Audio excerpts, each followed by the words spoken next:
जय हिंद दोस्तों, हम लोग देख रहे हैं 10th क्लास का फिजिक्स देख रहे हैं और इसका पहला चैप्टर प्रकाश का परावर्तन के बारे में हम लोग पढ़ चुके हैं और आज हम लोग देखेंगे प्रकाश के अपवर्तन के बारे में। और ये दूसरा चैप्टर है जिसका नाम है प्रकाश का अपवर्तन। प्रकाश का अपवर्तन, ये जो चैप्टर है ये पहले वाले चैप्टर से प्रकाश के परावर्तन से बहुत कुछ मिलता जुलता है। इसको इंग्लिश में कहते हैं रिफ्रैक्शन ऑफ लाइट। क्या कहते हैं? Refraction of light. आइए इसमें हम लोग क्या क्या पढ़ेंगे उसके बारे में एक बार थोड़ा सा नज़र डाल लेते हैं। इसमें हम लोग पढ़ेंगे अपवर्तन के बारे में, उसके बाद हम लोग पढ़ेंगे अपवर्तन के नियम। जिस तरीके से प्रकाश के परावर्तन के दो नियम होते थे उसी तरीके से अपवर्तन के भी नियम होते हैं। इसमें पढ़ना है अपवर्तनांक के बारे में, उसके बाद लेंस के बारे में पढ़ना है। और क्या क्या पढ़ना है? प्रिज्म के बारे में पढ़ना है। और क्या पढ़ना है? इंद्रधनुष के बारे में पढ़ना है। भगवान का इंद्रधनुष जो होता है, जब बारिश होता है तो इंद्रधनुष बनता है, आप लोग देखे होंगे, जिसमें ये बहुत डिटेल में पढ़ना है। लेंस के बारे में, प्रिज्म के बारे में बहुत डिटेल पढ़ना है। तो पहले हम लोग समझते हैं कि अपवर्तन किसे कहते हैं। अपवर्तन किसे कहते हैं? जब प्रकाश की किरण एक माध्यम से दूसरे माध्यम में जाती है तो वह अपने पथ से विचलित हो जाती है। इसी को प्रकाश का अपवर्तन कहते हैं। आपसे कोई पूछे या परीक्षा में आए कि प्रकाश का अपवर्तन किसे कहते हैं, तो आप लिखिएगा कि जब प्रकाश की किरण, एकदम आराम से पढ़ाएंगे, एकदम समझ के, भले वीडियो लंबा हो। जब प्रकाश का किरण एक माध्यम से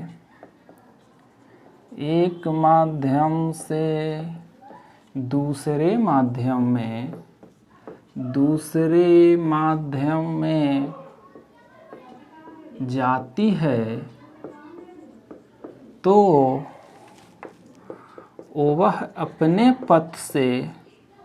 तो वह अपने पथ से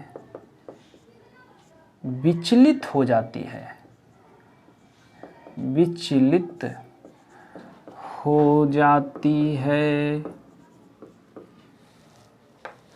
प्रकाश की किरण जब एक माध्यम से दूसरे माध्यम में जाती है तो वह अपने पथ से विचलित हो जाती है। इसे ही प्रकाश का अपवर्तन कहते हैं। क्या कहते हैं? अपवर्तन कहते हैं। आइए अब कैसे विचलित होता है उसके बारे में हम लोग देखेंगे। पहले माध्यम के बारे में देखते हैं। माध्यम क्या है? माध्यम दो तरह का होता है। कितने तरह का होता है? दो तरह का होता है। एक सघन माध्यम होता है, दूसरा विरल माध्यम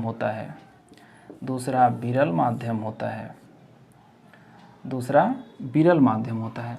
प्रकाश की किरण सघन से विरल में जा सकती है, विरल से सघन में आ सकती है। अब कहिएगा कि सघन किसको कहते हैं, विरल किसको कहते हैं? तो सघन जिसका घनत्व अधिक होता है जिसका घनत्व अधिक होता है और प्रकाश की चाल जिसमें कम होती है उसको सघन कहते हैं। जिसका घनत्व कम होता है उसको विरल कहते हैं, उसमें प्रकाश की चाल अधिक होती है। अब घनत्व का मतलब तो समझते होंगे, नहीं समझते हैं तो इधर आपको बता देते हैं। ये बॉक्स है, ये एक बॉक्स है, इसमें इसके अणु देखिए कितने दूर दूर हैं, और इसमें देखिए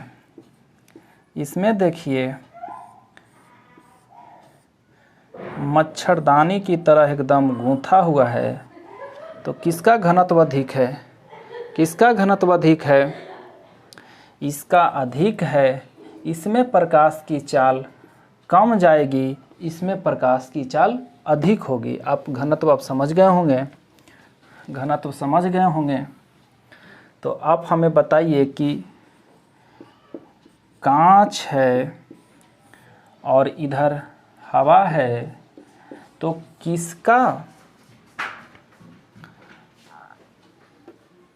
कौन विरल है कौन सघन है? तो कांच का घनत्व हवा के घनत्व से अधिक होता है, तो ये सघन माध्यम हो जाएगा, और हवा विरल माध्यम हो जाएगा। अब देखिए अब बताइए गैस और जल में कौन सघन है कौन विरल है? गैस और जल में कौन सघन है और कौन विरल है? तो जल जो होता है इसका घनत्व अधिक होता है, तो ये सघन माध्यम हो जाएगा, और ये विरल माध्यम हो जाएगा।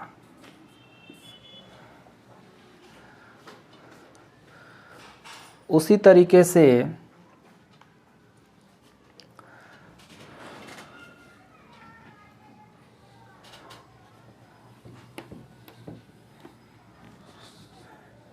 हीरा और कांच में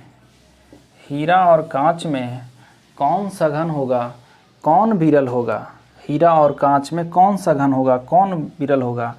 तो हीरा का घनत्व सबसे अधिक होता है और कांच का घनत्व इससे कम होता है, तो ये सघन माध्यम हो जाएगा और ये विरल माध्यम हो जाएगा।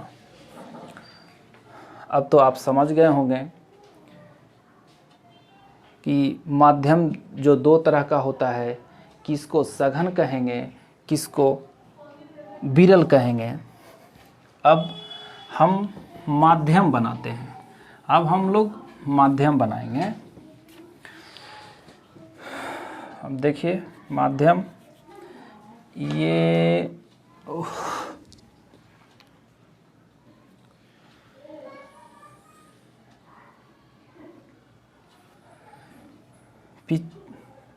ये मेरा हवा है, ऊपर का जो माध्यम है वो इस लाइन के ऊपर जो है ये हवा है। नीचे वाला जो माध्यम है ये पानी है, जल है, वाटर है। कौन सघन कौन विरल? जिसका घनत्व अधिक हो उसको सघन कहते हैं, जिसका घनत्व कम हो उसको विरल कहते हैं। तो ये सघन माध्यम हो गया, ये विरल हो गया। तो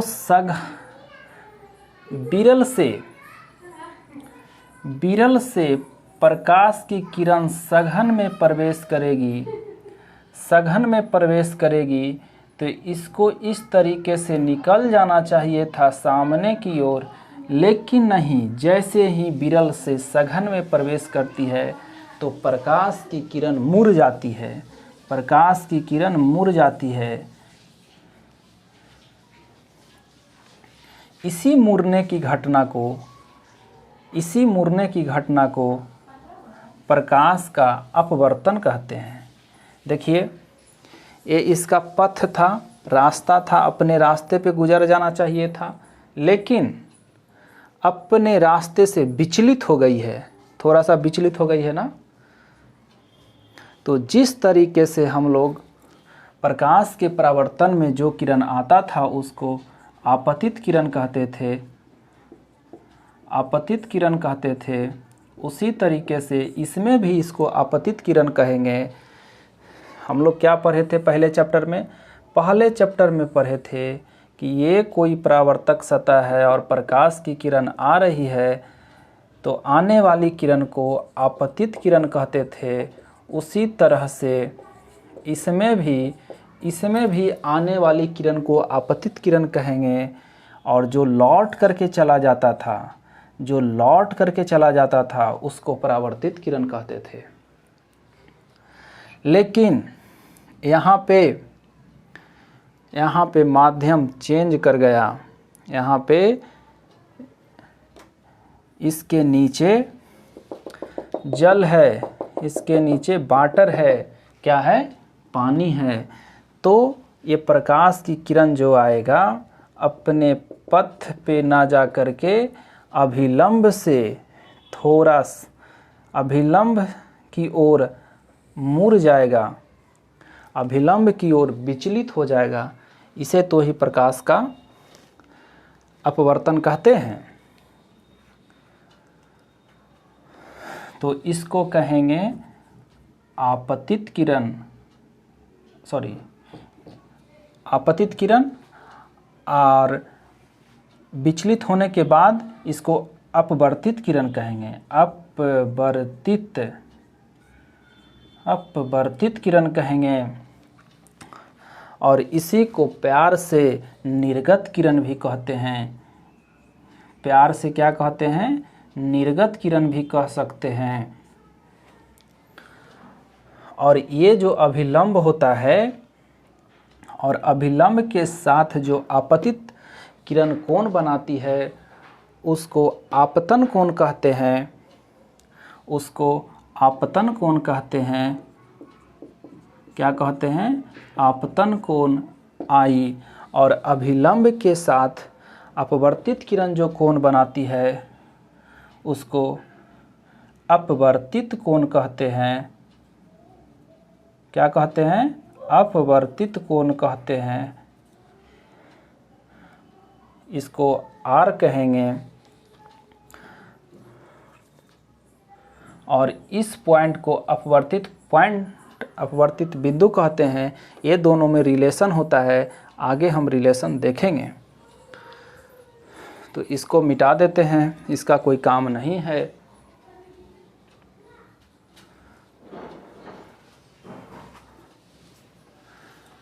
इसके नीचे 2 लाइन लिख सकते हैं कि जब इसके लिए, इस फिगर के लिए आप लिख लीजिए कि जब प्रकाश की किरण विरल माध्यम से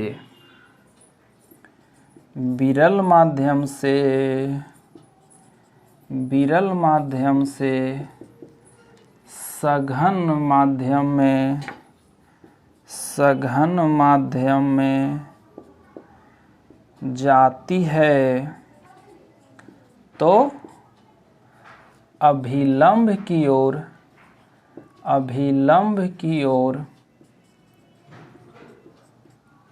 मुड़ जाती है। क्या करती है? अभिलंब की ओर मुड़ जाती है। ये आप इसको नोट में लिख लीजिए। ये भी आई है, जब प्रकाश की किरण विरल माध्यम से सघन माध्यम में जाएगा तब अभिलंब की ओर मुड़ जाएगा। विरल माध्यम से सघन माध्यम में जाएगा तब अभिलंब की ओर मुड़ जाएगा। अब हम लोग देखेंगे कि सघन से विरल में जाएगा तो क्या होगा। इसको मिटा देते हैं। अब हम लोग माध्यम देख रहे हैं, माध्यम हम चेंज कर लिए हैं। ये है पानी, जिसको कि जल कहते हैं, और ये है जो माध्यम है, ये हवा है। ठीक ना। इसके ऊपर पानी है, इसके नीचे जल है। अब प्रकाश की किरण आएगी, अब प्रकाश की किरण आएगी, अब प्रकाश की किरण आएगी तो इसको अपने ही पथ पे आगे की ओर निकल जाना चाहिए था, लेकिन अपने पथ से ना निकल करके अभिलंब से दूर हो करके, अभिलंब से दूर भागती है, अभिलंब से दूर हटती है और दूसरे माध्यम में निकल जाती है। जब कोई प्रकाश की किरण सघन माध्यम से, ये कौन माध्यम है? सघन माध्यम है। ये कौन माध्यम है? ये विरल है, विरल है। तो सघन माध्यम से विरल में जा रहा था, प्रकाश की किरण सघन माध्यम से विरल माध्यम में जा रहा था, तो अभिलंब से दूर भाग रहा है, अभिलंब से दूर भाग रहा है। इसको क्या कहेंगे? आपतित किरण कहेंगे, आपतित किरण कहेंगे, आपतित किरण कहेंगे। और इसको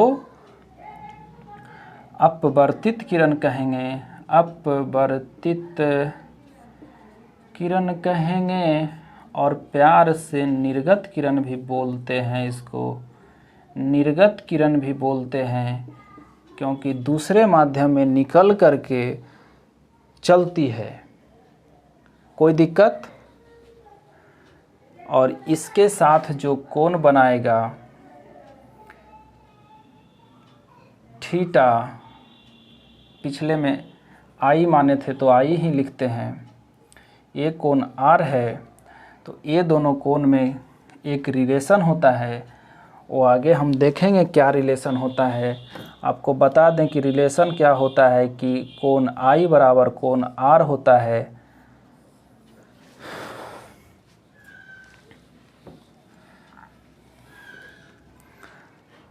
आप इसको लिखना चाहें तो लिख सकते हैं, फिगर बना सकते हैं।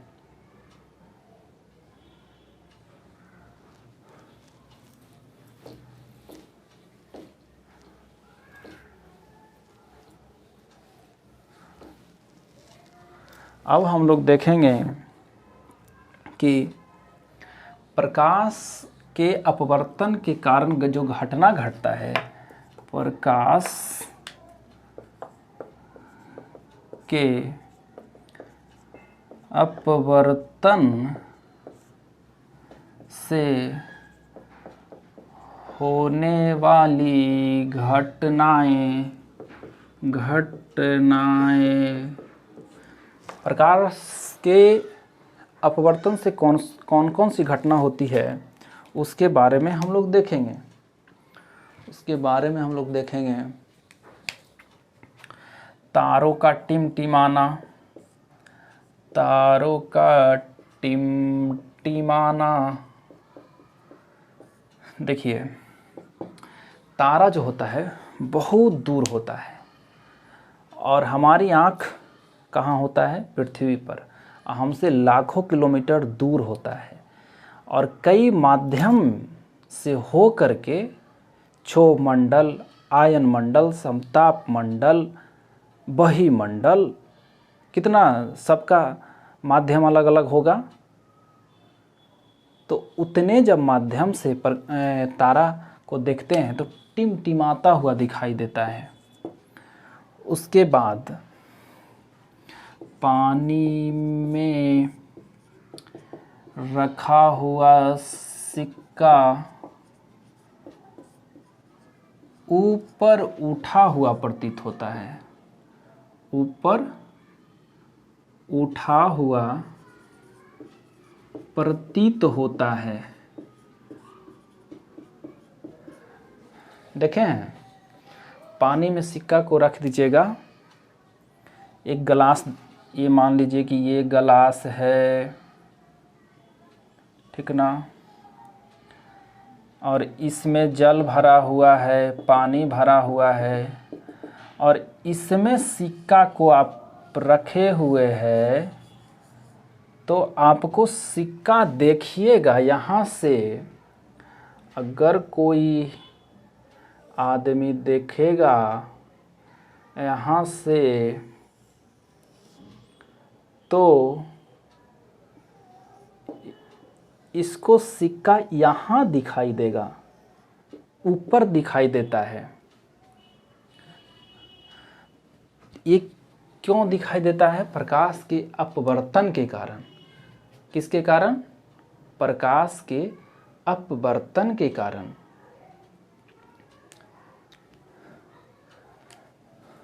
उसी तरीके से पानी में जो छड़ी रखा हुआ रहता है, पानी में कोनो छड़ी है, इसमें जल भरा हुआ है, इसमें जल भरा हुआ है, और इसमें छड़ी रख दीजिएगा, इसमें छड़ी रख दीजिएगा, तो ये जो छड़ी है मुड़ा हुआ दिखाई देता है, मुड़ा हुआ दिखाई देता है। ये सब अपवर्तन की घटना है, ये सब अपवर्तन की घटना है।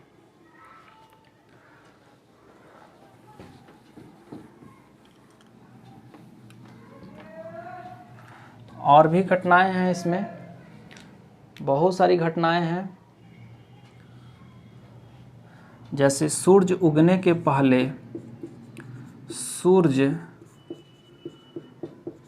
उगने के पहले और डूबने के बाद, डूबने के बाद भी दिखाई देना, बाद भी दिखाई देना, किसका उदाहरण है? प्रकाश के अपवर्तन का। किसका? प्रकाश के अपवर्तन का। और भी बहुत सारी घटनाएं हैं। मछली आप पकड़ते होंगे, कभी पकड़े हैं? नहीं पकड़े हैं तो आप देखिएगा कि मछली जो है, मछली पानी में, मछली पानी में, जल में, जल में, जल में पड़ी मछली, जल में पड़ी मछली, मछली अपनी वास्तविक गहराई से ऊपर उठा हुआ प्रतीत होता है। जल में पड़ी मछली ऊपर उठा हुआ प्रतीत होता है, प्रतीत होता है। ऐसा क्यों होता है? प्रकाश के अपवर्तन के कारण। यहाँ मान लीजिए कि ये मछली है, मछली है, मछली है, मछली ऐसा ही रहता है ना। मछली जल की रानी है, जीवन उसकी पानी है, हाथ लगाओ डर जाएगी। आपको यहाँ मछली है, पानी है, पानी है, तो मछली आपको दिखाई देगा यहाँ पे। कहाँ दिखाई देगा? यहाँ पे दिखाई देगा।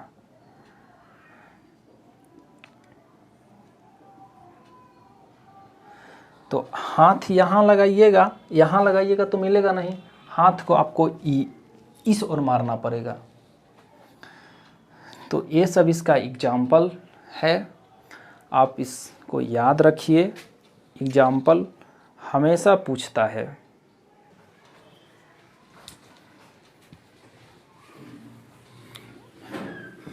अब हम लोग देखेंगे अपवर्तन के नियम।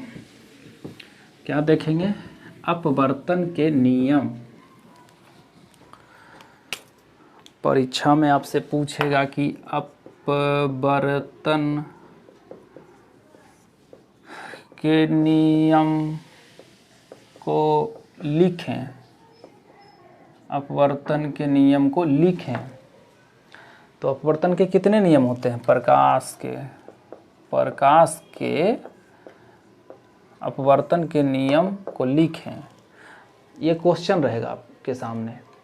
तो अपवर्तन के दो नियम होते हैं। अपवर्तन के कितने नियम होते हैं? दो नियम होते हैं।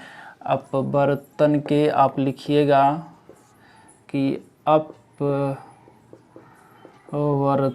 के दो नियम होते हैं। दो नियम होते हैं। पहला, आपतित किरण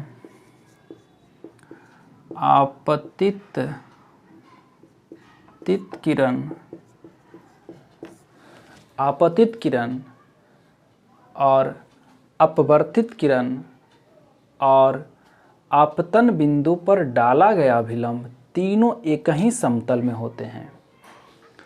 अपवर्तित किरण, आपतित किरण, अपवर्तित किरण, अपवर्तित किरण और आपतन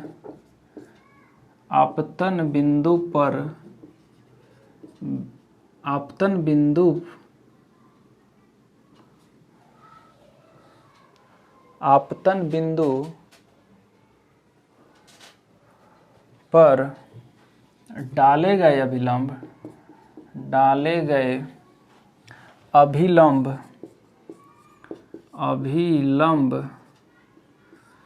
तीनों एक ही समतल में होते हैं। तीनों एक ही समतल में होते हैं। देखिए, इसका फिगर फिर से बनाना पड़ेगा। फिगर बना देते हैं। ये है, दो गो माध्यम है, ठीक ना। मान लीजिए कि नीचे पानी वाला है, ऊपर जो माध्यम है वो हवा है। तो इधर से प्रकाश की किरण जा रही है तो अपने पथ से विचलित हो जाएगा, अभिलंब की ओर मुड़ जाएगा। तो ये आपतित किरण है, ये जो है अपवर्तित किरण है। और ये आपतन बिंदु, कौन है आपतन बिंदु? ये है आपतन बिंदु। पर ये जो डाला गया अभिलंब है, ये जो अभिलंब डाला गया है, तीनों एक ही समतल में होते हैं। तीनों एक ही समतल में होते हैं। तीनों के तीनों एक ही पॉइंट में होते हैं, ऊपर नीचे नहीं होते हैं। तो याद हो गया कि आपतित किरण, अपवर्तित किरण और आपतन बिंदु पर डाला गया अभिलंब तीनों एक ही समतल में होते हैं। अब इसका दूसरा रूल है कि आपतन कोण की जया साइन आई और अपवर्तन कोण की जया साइन आर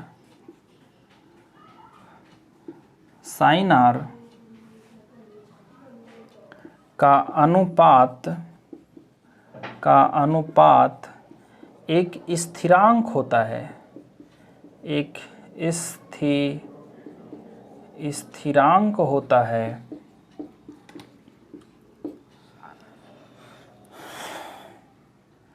साइन आई बटा साइन आर बराबर एक स्थिरांक होता है। क्या होता है? स्थिरांक होता है। इसका जो अनुपात होता है, ये जो आई कोण बनता है और इधर आर बनता है, तो ये दोनों का जो अनुपात होता है एक स्थिरांक होता है। तो ये अपवर्तन के दो नियम थे।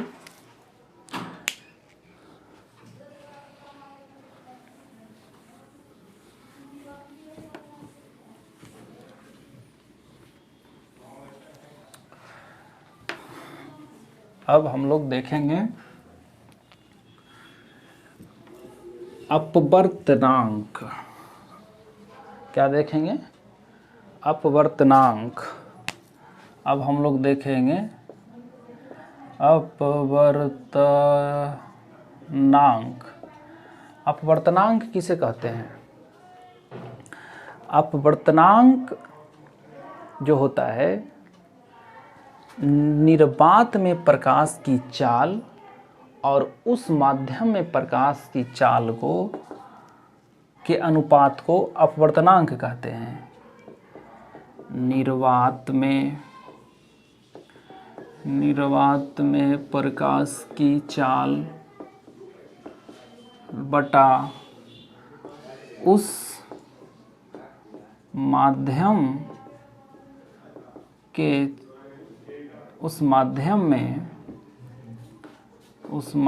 में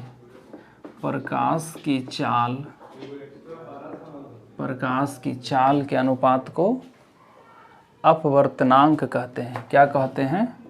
अपवर्तनांक कहते हैं।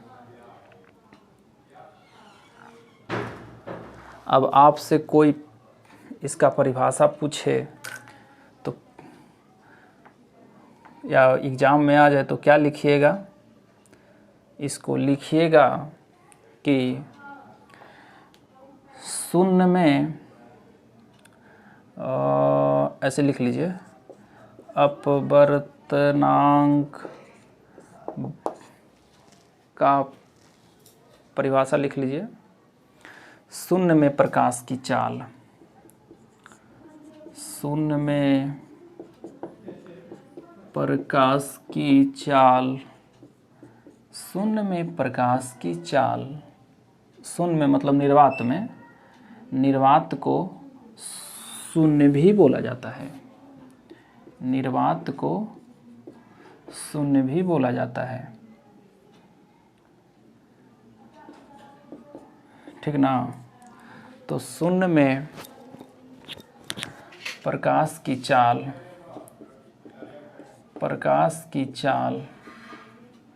और उस माध्यम में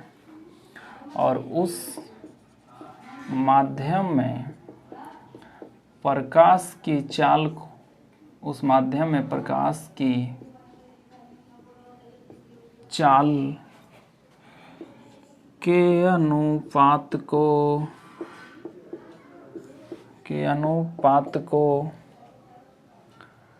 उस माध्यम का अपवर्तनांक कहते हैं। अपवर्तनांक कहते हैं। क्या कहते हैं? तो अगर परिभाषा आपका परीक्षा में आए तो इस तरीके से लिख दीजिएगा।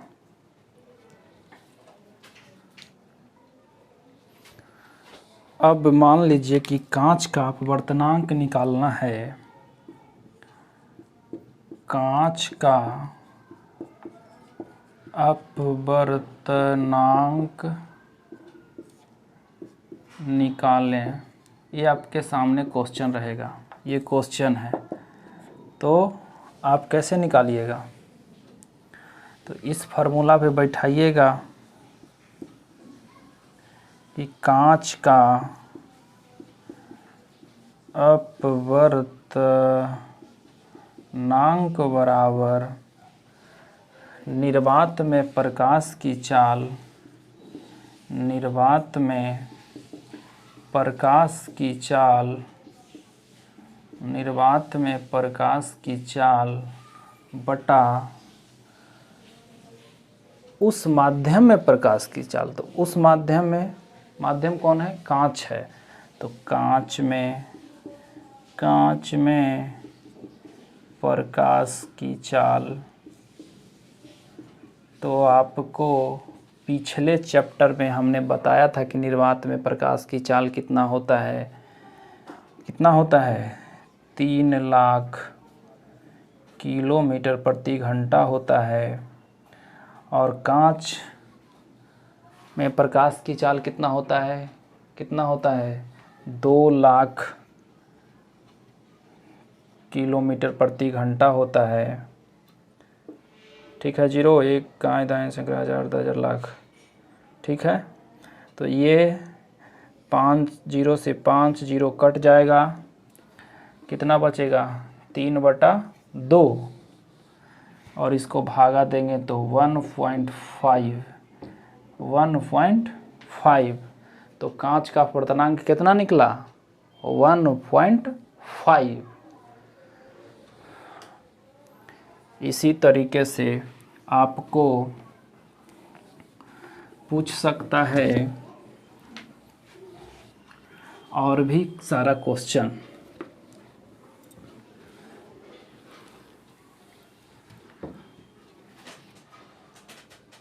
जल का अपवर्तनांक निकालें। क्वेश्चन रहेगा कि जल का अपवर्तनांक निकालें।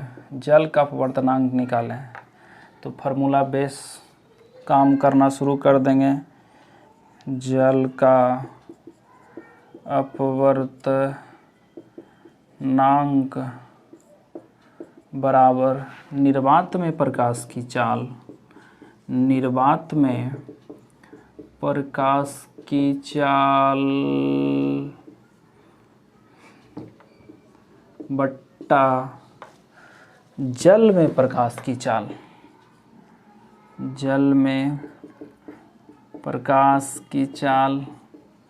अब जल में प्रकाश की चाल याद है आप लोग को? जल में प्रकाश की चाल कितना होता है? निर्वात में तो आपको पता है 3 लाख किलोमीटर प्रति घंटा होता है, 3 लाख किलोमीटर प्रति घंटा होता है। और जल में कितना होता है? जल में प्रकाश की चाल 2,25,000 किलोमीटर प्रति घंटा होता है, 2,25,000 किलोमीटर प्रति घंटा होता है। अब देखिए 3 गो 0 से 3 गो 0 को ख़त्म कर दीजिए। अब बचा कितना आपके सामने? बचा 300/225। अब इसको काट छाट कर लीजिएगा खुद से, या तो करिए देते हैं। ये कट जाएगा 5 × 31, 5 × 20, 25, फिर 5 से काटिएगा, 5 × 5, 5 दूनी 10, 5 से 9 बार में कटेगा। फिर ये 3 से काटिए, 3 तिया 9, 3 चौ 12, 4/3। इसको जब आप भाग दीजिएगा तो 1.33 होगा। तो जल का अपवर्तनांक कितना हो गया? जल का अपवर्तनांक 1.33 हो गया।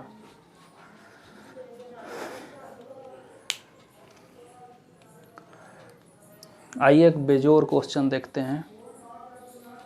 एक बेजोड़ क्वेश्चन देखते हैं।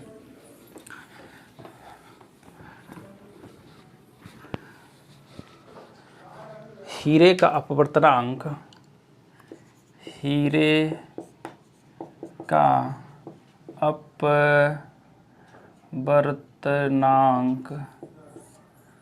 हीरे का अपवर्तनांक दिया हुआ है। हीरा का अपवर्तनांक कितना होता है? सबसे ज़्यादा अपवर्तनांक हीरा का होता है। आप लोग को पता होना चाहिए कि हीरा का जो अपवर्तनांक होता है वो 2.42 होता है। तो हीरा का अपवर्तनांक दिया हुआ है, ये क्वेश्चन है।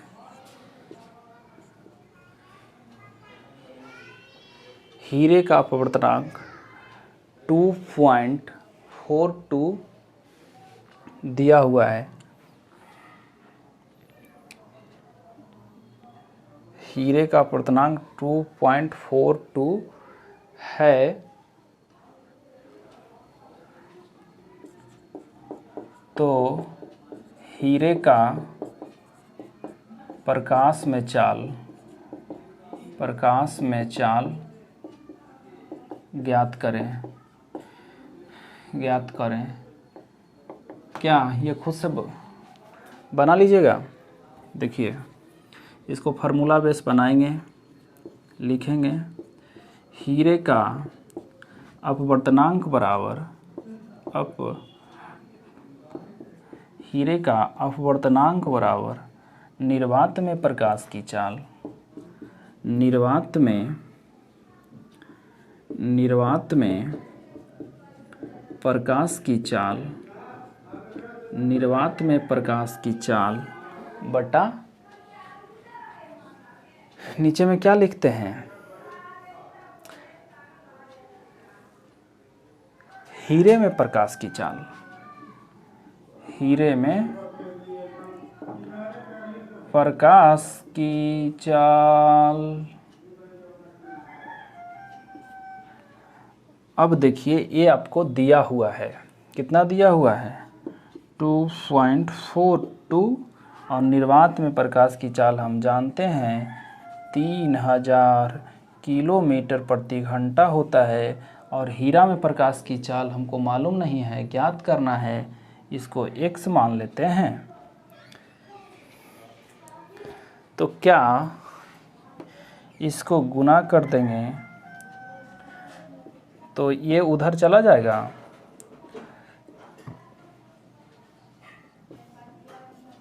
और इससे भाग देंगे।